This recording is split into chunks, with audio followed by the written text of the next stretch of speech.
7h41, então, como disse Diego Amorim, temos aqui Caroline Borges, que é diretora executiva da Rev Gestão de Pessoas. Bom dia, Carol, tudo certo? Bom dia, Rafael. Bom dia, Diego. Bom dia aos nossos Bom ouvintes. dia. Tudo bem, olha só, nosso tema hoje é ageísmo no trabalho. Eu confesso que eu não sei nem o que é o ageísmo, vou ser muito sincero para você, Carol. E o que é no trabalho o ageísmo? Vamos lá, então. Vamos explicar o que é esse tema. É um tema que está bastante em pauta, tá, Rafael? O ageísmo, ou também chamado etarismo, o ageísmo acaba sendo uma adaptação aí do inglês. É um nome que se dá para as práticas discriminatórias realizadas contra uma pessoa com base na idade. Essa discriminação tem muito a ver com esses estereótipos que as pessoas constroem, né, a respeito das idades, e pode atingir pessoas de idades diferentes, mas é muito mais comum em relação a pessoas mais velhas, a pessoas idosas. Então, a gente precisa estar de olho nisso. Isso claramente impacta também o mercado de trabalho. E aí, para a gente ter uma ideia desse cenário, hoje no Brasil, né, a gente considera pessoas idosas acima de 60 anos de idade, e eles já são 15,1% da população no país, segundo dados do IBGE. Claro que a população idosa apresentou um crescimento expressivo nas últimas décadas, por conta de melhorias na saúde, expectativa de vida, diminuição de mortalidade e até queda da natalidade também.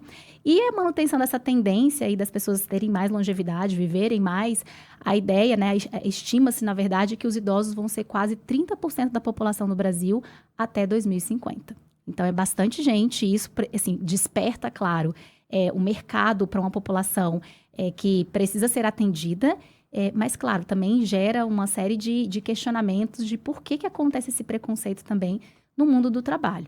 E aí, para a gente fechar essa parte de cenário aqui, 86% da população acima de 60 anos afirma já ter enfrentado algum tipo de preconceito em relação ao mercado de trabalho, independentemente das suas habilidades e experiências. Essa é uma pesquisa que foi realizada pelo Grupo Croma, com bases em dados da Oldversity, tá? Então, isso é real, isso é concreto.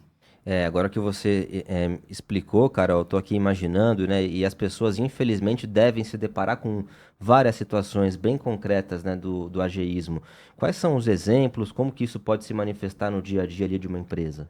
Vou dar exemplos claros que nós aqui na Rev a gente se depara, às vezes, no dia a dia, quando a gente vai conversar com as empresas, vai fazer alinhamento de vaga. O que é comum? Não contratar pessoas mais velhas, estabelecer um limite de idade para contratação, que não pode, tá? Isso, inclusive, é crime, não pode ser feito. Ou mais novas. Não quero gente mais nova também na empresa. Então, quer estabelecer um limite de entrada e aqui também, a partir daqui, a gente já não contrata. Um outro ponto considera a pessoa jovem, por exemplo, inadequada para uma posição de gestão apenas por a pessoa ser jovem. Não avaliou o gabarito, como a pessoa poderia evoluir e se de fato teria condições técnicas e de maturidade para evoluir. E também é comum, às vezes, pessoas aí de gerações mais jovens se sentirem incomodadas por serem gerenciadas por um líder que consideram muito mais velho. Isso também é ageísmo ou etarismo. Isso. Então, isso acontece no ambiente de trabalho e é algo que as organizações precisam estar atentas.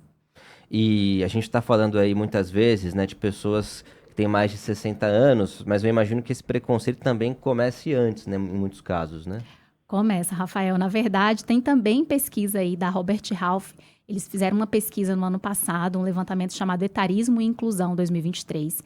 E eles conseguiram mapear aí que 70% das empresas que foram entrevistadas contratam bem poucas pessoas ou nenhum profissional com mais de 50 anos. E, inclusive, de acordo com o IBGE, as pessoas acima de 50 anos representam mais de 25% da população, 22% da força de trabalho, mas apenas 5,6% das empresas afirmaram nessa pesquisa da Robert Half que contrataram profissionais nessa faixa etária nessa mesma proporção. Então, é muito baixo, né? Ou seja, de 25%. É muito baixo. Carol, tem um filme que está fazendo sucesso aí ainda já faz um tempo no Netflix, chama O Dia do Sim. É um filme para a família inteira, de meio sessão da tarde, assim, né? E aí tem uma parte do filme que eu tô lembrando aqui ao te ouvir, em que a mãe, ela não é uma senhora, ela não tem mais de 60 anos, por exemplo, 70 anos. É uma senhora, uma mulher com 3 filhos, que depois que os filhos vão crescendo quer retornar ao mercado de trabalho, ela vai fazer uma entrevista numa empresa.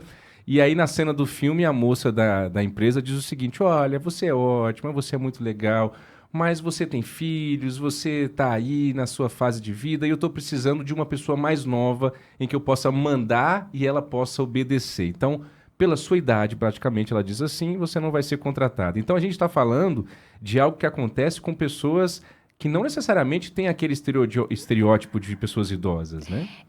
Isso é sério, isso é real, Diego. Essa pauta aí de retorno de mães ao mercado de trabalho dá uma outra coluna. Isso realmente é um problema que a gente enfrenta, e não é só a nível Brasil. Aqui é bastante forte.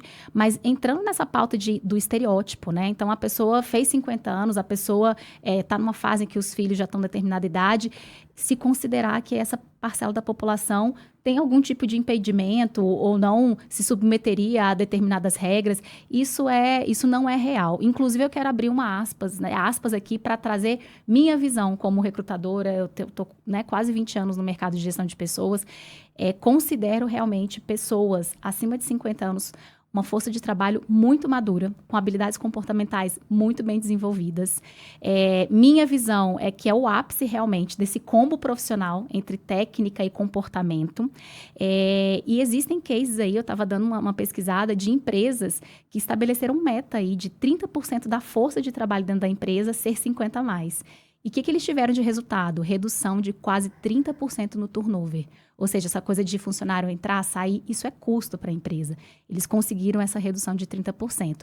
Eu até achei, Diego, que você ia dar a dica do filme Um Senhor Estagiário, com Robert De Niro. Que é ótimo também. Que é Só ótimo, verdade. né? Um filme de 2015 e fala um pouco dessa questão das gerações, né? Então, tem um ótimo elenco e eu já deixo aqui a recomendação porque vale bastante a pena e fala desse tema.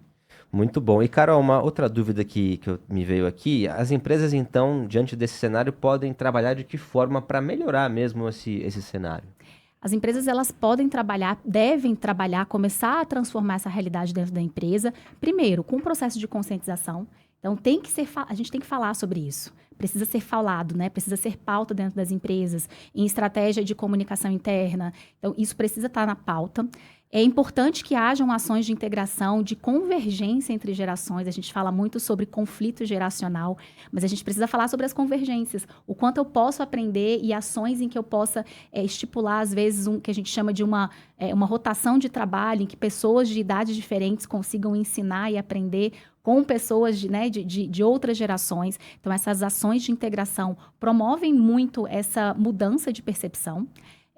As vagas afirmativas também. Várias empresas vêm trabalhando vagas afirmativas para pessoas 50 a mais, 60 a mais, inclusive muitas delas com programas de ESG, esse foco, né, no impacto social, especialmente com programas, por exemplo, de letramento digital para 50 a mais. Nós temos um parceiro, que é a iTalents, que tem cases, inclusive, de trabalhar programas de letramento digital para pessoas acima de 50 anos, cases muito bem sucedidos, para trazer essas pessoas para dentro do mercado e, inclusive, aproveitar essas pessoas para que elas possam compor o quadro do negócio e trabalhar indicadores de perfil de idade, como eu mencionei nesse case, ou seja, existe um percentual da força de trabalho minha que precisa ter essa faixa de idade. Essa composição não é simplesmente para eu falar que isso existe na minha empresa. Isso traz benefícios para o negócio. A gente acabou de falar de uma redução de turnover, mas você conseguir equilibrar pessoas com visões de mundo diferentes, com nível de maturidade diferente. Isso traz, inclusive, um gás para a inovação e uma efetividade, uma produtividade em termos de entrega, de equilíbrio, de atendimento a cliente, com indicadores bastante positivos. Muitíssimo interessante. Caroline Borges, diretora executiva da Rev Gestão de Pessoas. Carol, muito obrigado mais uma vez. Obrigada, pessoal. Ótima quinta-feira.